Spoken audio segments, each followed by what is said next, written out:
ഈ റീല് നിങ്ങൾ എപ്പോഴാണോ കാണുന്നത്, ഏത് സമയത്താണോ കാണുന്നത്, ആ സമയത്ത് നിങ്ങൾ ഞാൻ പറയുന്നത് പോലെ ഒന്ന് പറയണം. ചെറിയൊരു വാക്യേ ഉള്ളൂ, ഞാൻ പറയുന്ന പോലെ ഒന്ന് പറയണം.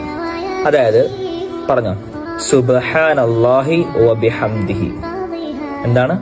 സുബ്ഹാനല്ലാഹി വബിഹംദിഹി. ഇത്രേ ഉള്ളൂ.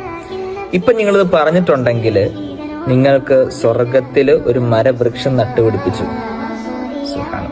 എന്തല്ലേ പ്രതിഫലം! ഒരു സുബ്ഹാനല്ലാഹി വബിഹംദിയുടെ പ്രതിഫലമാണിത്. ഒരു സ്വർഗത്തില് ഒരു മരവൃക്ഷം നട്ടുപിടിപ്പിച്ചു. ഇനി നിങ്ങൾ ചെയ്യേണ്ടത് എന്താണെന്ന് വെച്ചാല് ഈ റീല് മറ്റൊരാളിലേക്ക് എത്തിച്ചു കൊടുക്കുക. അടുത്ത നന്മയ്ക്കുള്ള വഴി പറയുന്ന ഈ റീല് മറ്റൊരാളിലേക്ക് എത്തിച്ചു കൊടുക്കുക.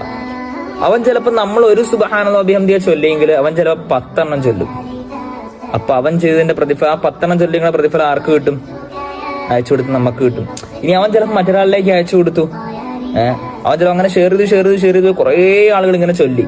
അപ്പൊ ഇതിന്റെ എല്ലാം പ്രതിഫലം ആർക്ക് വരും? അവസാനം നമ്മളിലേക്ക് വരും. ആദ്യം ഷെയർ ചെയ്ത ആരാണോ നമ്മളിലേക്ക് വരും. അതുകൊണ്ട് നിങ്ങൾ നന്മയായ കാര്യങ്ങൾ മാക്സിമം ഷെയർ ചെയ്യുക. അദ്ദാല്ലു അലൽ ഖൈരി കഫാഇലിഹി. നന്മയായ കാര്യം അറിയിച്ചു കൊടുത്ത് അവൻ ചെയ്യുന്നതിന്റെ അതേ പ്രതിഫലം ആർക്ക് കിട്ടും? അറിയിച്ചു കൊടുത്തവനും കിട്ടും ഇൻഷാ അല്ലാഹ്.